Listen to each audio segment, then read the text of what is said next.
what you're looking at externally is, okay, what's the value of advocacy? Like if I have a customer who's in a community who is answering questions of a new lead, what's the value of that? Welcome to What Gets Measured, a Ninja Cat podcast about marketing, performance management, metrics, and effectiveness. Because what gets measured gets managed. I'm your host, Jake Sanders. Rachel Happe is an analyst and change management consultant with over 25 years' experience helping organizations implement emerging technologies to advance their business strategies. Rachel has worked with a diverse set of clients such as SAP, BASF, City Year, Canadian Medical Association, H&R Block, and Microsoft. She's currently the founder of Engaged Organizations and the Community Roundtable, and today she brings her experience and expertise to the What Gets Measured podcast. Rachel, thanks for being here. Thanks for having me, Jake. It's great to be here. Well, we're always excited when people answer our calls. So let's jump right into it. There's always huge buzz around the idea of community in the business world. Can you start us off with a definition of community and then explain how it's been properly used and maybe misused in marketing? Community is a strange term for business. They don't really think community unless they're thinking of like CSR, corporate, we're donating to the community. But any group of people with shared behaviors and artifacts that can be differentiated from the world around them is a community. Might not be a good community, might not be an explicit community, but it's a community, right? Like they all do the same thing. They care about the same stuff. And so that describes a lot of things, and communities are really, really diverse. What I think has been so interesting about communities being used by businesses is it's made community building intentional. And when you're intentional about community building, you can focus it and direct it a little bit. You can't control it, but you can facilitate it towards a goal. So that's whether internal, external. Internally, I think, and COVID has shown this, we took relationships and trust and culture kind of for granted. We put everybody in an office and we were like, great, we have a culture. We didn't say, hey, we'd like a culture that does X. And now executives are like, we need to get back to work, which, by the way, is kind of offensive. We were working. We need to get back to the office. But never mind. They want to get back to the office because that's where they experience culture, because they don't articulate it. It's very implicit for them. And I'm like, you never should have thought that culture at headquarters was the culture of the organization anyway, at least if you're an international business or anywhere that has more than one location.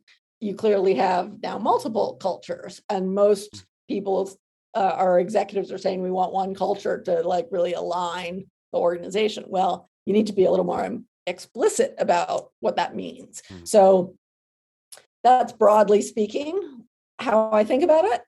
I think the word community gets batted around a heck of a lot, as does engagement, as does collaboration. And different people mean totally different things when they say that. Some people think collaboration is emailing. And there's an argument that, yes, you're exchanging things with somebody, but is that really deep collaboration? I don't know. On the community front, people will say, well, I've got a Twitter feed. I have a community. And maybe it is, and maybe it's not. And what I would say is real communities have many leaders, and they're not concentrated and bottlenecked around one person or one thing. Love that. So it's interesting that it seems like it's a controllable force that a lot of people exert in marketing, that you want to have your community and lead them, but you're saying there's many leaders. Do you see people's mind explode? Do you see a thought leader's mind explode when you say that? So, well, I usually don't say it that way. I usually show them a chart. Yeah, a And chart is always good. It's this little visuals are sugar. helpful. And the not community is I'm in the middle and I'm talking to a lot of people, but it's hub and spoke. Like I'm not introducing anybody. I'm just talking to a lot of people, but I'm the bottleneck. The community, people are connected all over the place. I'm in there somewhere, but I'm not in the middle of every conversation. That's a community. You've written and speak brilliantly about this terminology, community, but you also speak about engagement, and you wrote something really amazing in Harvard Business Review. It was titled Calculating the ROI of Customer Engagement. And I'm pretty sure everybody's hairs just went up on their arms. Ooh. But it really is a brilliant piece. Can you give us a synopsis here and provide an update on the topic since then? What's changed since you wrote it in 2016? Well, I'll start with people in this space get very edgy about ROI, right? Because they're like, oh, ROI, you can't put a value on what I say, Ooh. which is true. However, there is an impact of your behavior on your workflow. So what I'm measuring when I look at ROI is not how valuable the people are, not how valuable the content they're exchanging is. That actually is almost impossible to measure. I can't measure empathy. I can't measure strength of connection. I can't measure whether that's a good document or a bad document, at least if I'm just looking at data. Right. And so like, that's not possible to measure really. So the only thing I'm looking at in ROI is realized value. What does that behavior do to change how I execute a process? Mm-hmm. And if it shortens that process, I can measure that and I can put a value on that because I know how much I pay you. I know how long it took. I know how many other people were probably involved and their expense. So I know that shortening something from 3 weeks to 1 week has a lot of value. And there's the opportunity cost that you can't even value. The other thing about ROI that a lot of people don't understand or they misunderstand is it's not meant to capture all value. That's not the objective or the use of ROI. ROI is a budgeting tool. And as a budgeting tool, the only thing you need to do is prove that one way of doing something is more valuable than another way of doing something. And everything else is gravy. Right? So the calculation is really important because what you need to trust the calculation. So one of the things that was important to me is the calculation has to be simple, not ineffective, but relatively simple. I need to be able to put it on one slide, describe it to people, and have them more or less understand what's going on in the calculation. Because that's the only way they're going to believe the crazy numbers you get on the output side. And the other thing that goes along with that is I have a self-evident slide that kind of shows how that is reflected in workflow. So long story short, what I do is measure behaviors, and behaviors are I read something, I shared something, I collaborated on something, I ask a question.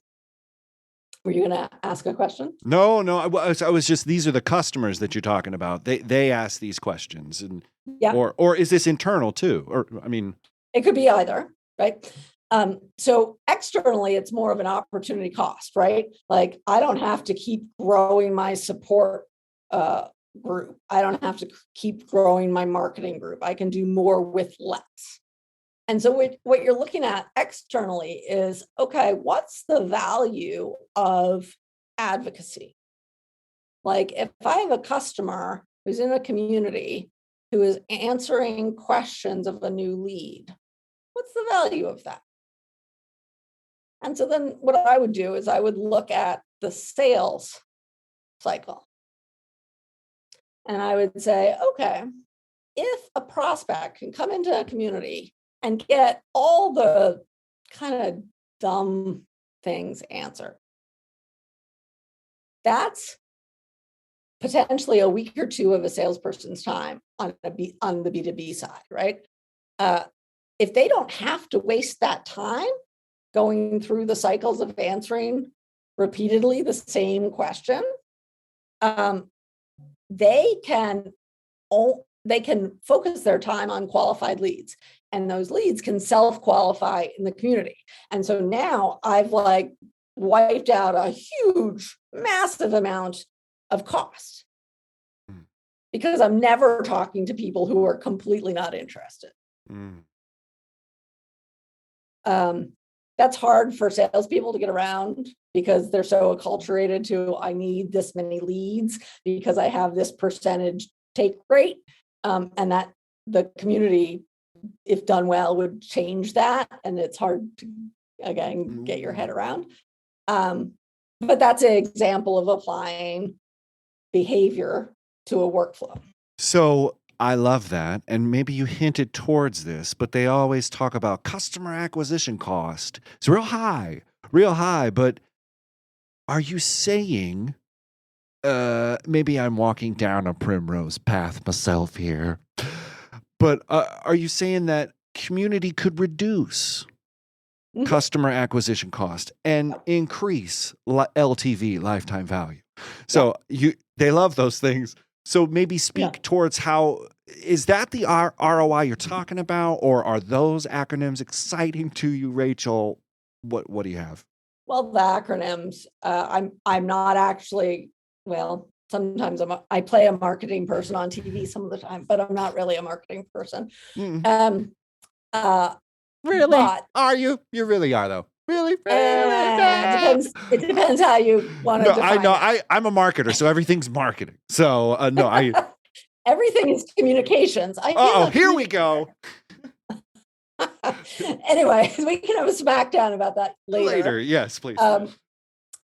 What is even more exciting than that cost savings that you get on salespeople's time is customer advocacy in this market matters a great deal because there's so much misinformation that people do not trust the person who's defending or promoting themselves.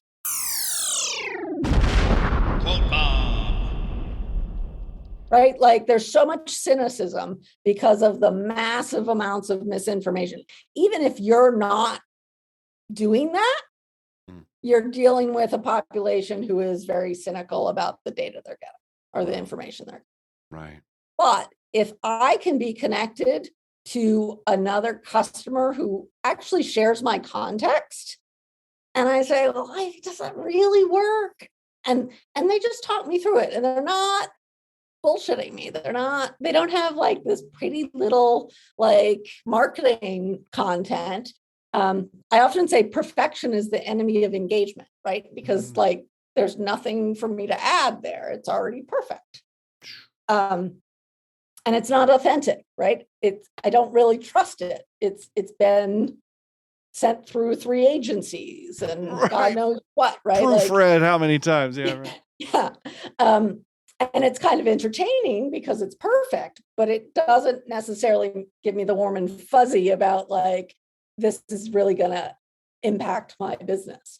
But talking to other customers that share my context, absolutely will. And I will trust them.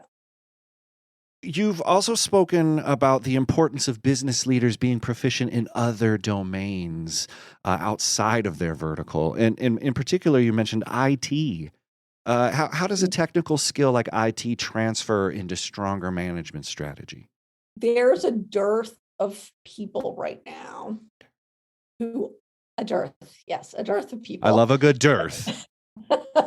that understand the implications of technical architecture and business. And even the way we talk about technical literacy is insufficient, because most people, when they talk about technical literacy, are like, can you hit the right button to get what you need out of the system? Fill out the CAPTCHA, and if you can Yeah, pass like that, it's good. Yeah, that's not technical literacy to me. It's not understanding how to manipulate and really exploit the technology you have when you apply it to your business problem. That's where there's just a huge gap. And it's a gap in IT departments, right? So if you go to IT, and I kind of had this blinding aha at some point because I'm old. I remember when the IT department was the one that came around and plugged in your phone when you were new and made sure there was a dial tone. They're the same people, kind of culturally speaking, they've inherited that culture. Their job historically was to buy the thing, to plug it in, and to make sure it could be used. It was not to tell you how to use it, why to use it, when to use it. They left that to you. That was fine when there was the phone and meetings, and even when there was email, right? Like we could all, well, there was a 10-year period there where people were all caps shouting at each other, and we sorted that out eventually. But we could more or less manage that. Right. Now you've got layers and layers and layers of technology coming faster and faster and faster. And as an individual, if I don't understand what's truly valuable versus what's like sexy and slick, I'm not going to actually be a very good business person, right? Like business people need to really understand technology now, and in a way that a lot of them really don't. So that's why I mean, like business people need to really understand like technical architecture, and like, oh, here's another way to put it. I used to get upset all the time. I used to work in Silicon Valley, and there still is, but there used to be a big, like, there's not a big enough pipeline of women in tech. That was a whole conversation. Yeah. And I worked there for a couple of years. And then I was like, well, if you flipping would stop with the hyperbole and the hubris and the acronyms, it's not that hard. It's just not that hard. Like even AI, it may do complex things, but at its core, you put a set of information in, it does something to the information, and you spit it out. That's all software is. Any software. Now, what it does can be very complicated, and you need to deconstruct that, but conceptually, it's not hard. So if you can't communicate that, that's your fault, not the person on the other side, right? If you can't simply communicate what you do, you're not smart enough. Well, and so maybe speak a little bit too towards this marketing technology. There is so much marketing technology. Do you have a kind of steady way to see through the smoke and mirrors? Is there a kind of a tip you can give people on how to see through, or maybe help them see their own uses or needs better? Or what's your advice on how, just really quickly, on how people can approach that and not get taken down the road? Well, so I have been talking to Maureen Blanford for a while about this problem. She is a marketer, but she's also really understands tech and marketing in tech. And her big thing is we keep building things on this really shaky foundation, and we keep fixing things because of the shaky foundation. And we kind of have this inverse pyramid that's really shaky at the top.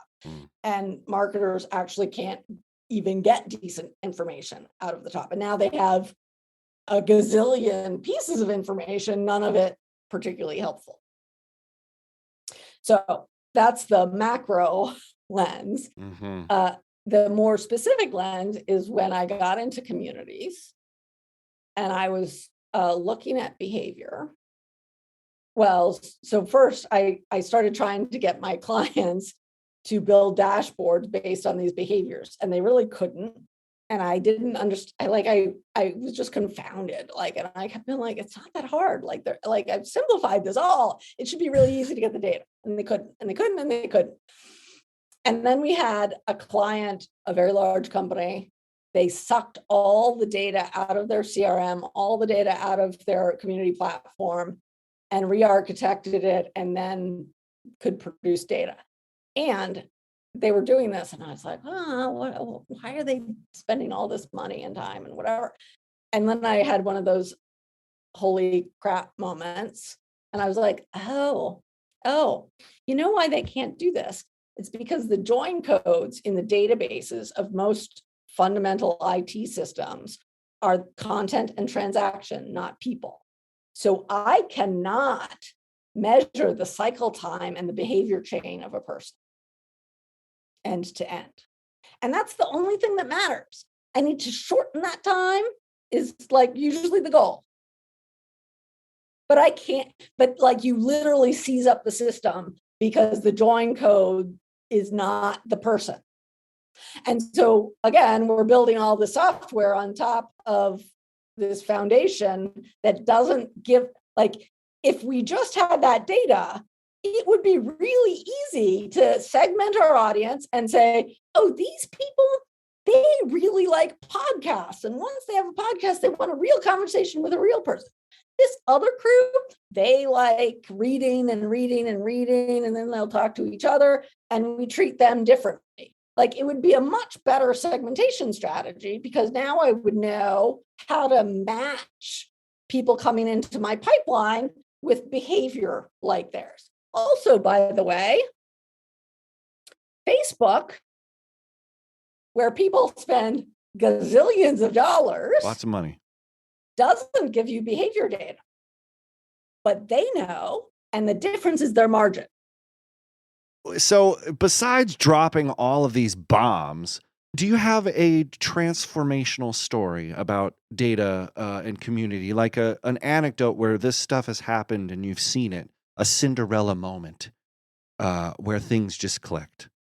Well, so in communities, things never just click. You're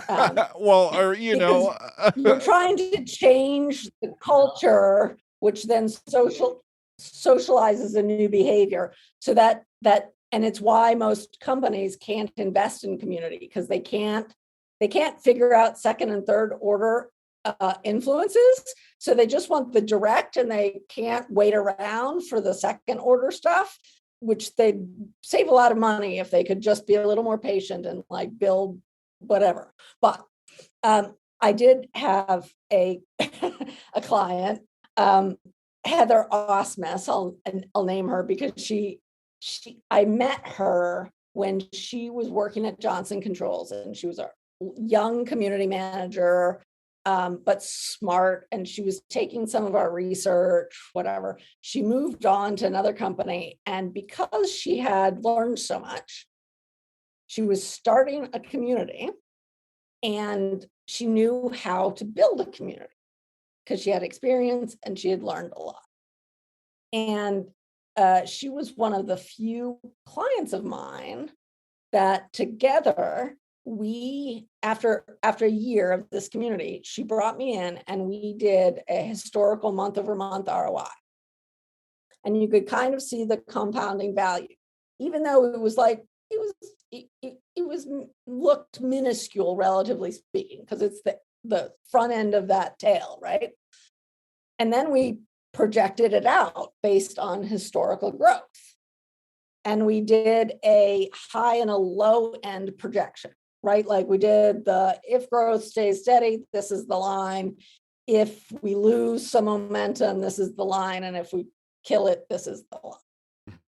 And it looked ridiculous. The numbers looked ridiculous. You looked at it and you're like, whatever. Ridiculous in a good way, not a. Yeah. And you could see the hockey stick, right? You could see the inflection point. Of course. So she kept calculating the actuals to the projections. And it was very, very close. So she tracked for like a year or more projections to actuals. And we were very close. Unreal. And that was when I was kind of like, my work here is done. I can move on. Well, because most people don't track in the first place. And then, as you said, they don't stick around for second and third order effects, which may take a long time. If you had to give one piece of actionable advice to a marketer about data and managing communities, I know this is hard, but you have to put it on like a bumper sticker, and it could be a big bumper sticker. We can print small on this bumper sticker. But one piece of advice for, that marketer who's going in there and they're given that community management task, what's your advice for her, as she sets out into the brave new world? Behavior change is the only thing that matters. It's the only thing that affects economics, which is the only thing that will give you value beyond what you already have. Do you want to say more on the bumper sticker? No, I would just say behavior change is the only thing that matters. Will you say now more on the back of the bumper sticker for us here? Because I'm pretty sure people are like, well, ROI is the only thing that matters, or money's the only thing that matters. Why? And behavior is the only thing that affects that, right? So I want my customer to go ask questions in the community and self-validate before they get in touch with me, instead of getting in touch with me and having my expensive sales executive answer dumb questions for them for a while and then go and find experts within the company to answer the next round of questions and yada, yada, yada. I want my salespeople to actually just sell them the thing. I love it. Rachel, not playing around, straight to the business end, but with love and community. Yeah, and behavior change and a little. I mean, within that behavior change, there's a lot of complexity to get the behavior change. I mean, basically with communities, what you're doing is socializing a new behavior. So you're norming a new behavior in a culture and then adding people to that culture and they self-norm. That's it. Done. It's not so hard. I mean. Oh, she says. Yes. Well, I'm pretty sure you have charts to go with this. And if people want to see the charts, they want to talk more, they want to find you, they want to learn more about you, how can they connect with you online, Rachel? Well, I'm kind of verbose on Twitter. So RHAPPE. I use Twitter a little differently than other people. I kind of think out loud. It doesn't work for everybody, but that's what I use it, how I use it. And I actually have a pretty good community over there. It's fascinating. Anyways, but you could also email rachel@engagedorgs.com or come visit me on my website at engagedorgs.com. Cheese or chocolate? Are you ready? Okay. Cheese or chocolate? Cheese. Whales or dolphins? Dolphins. Climb a ladder or climb the charts? Ooh. Climb the ladder. Success. Visit space or the bottom of the ocean? Bottom of the ocean, there's manganese nodules down there. I want to find one. I think we all are interested in the nodules. Yeah. Jazz or classical? Jazz. And finally, Post-it or phone memo? Post-it. What Gets Measured is a Ninja Cat podcast. Please rate and review the show wherever you find your podcasts. Share this episode on social and visit us on the web at ninjacat.io.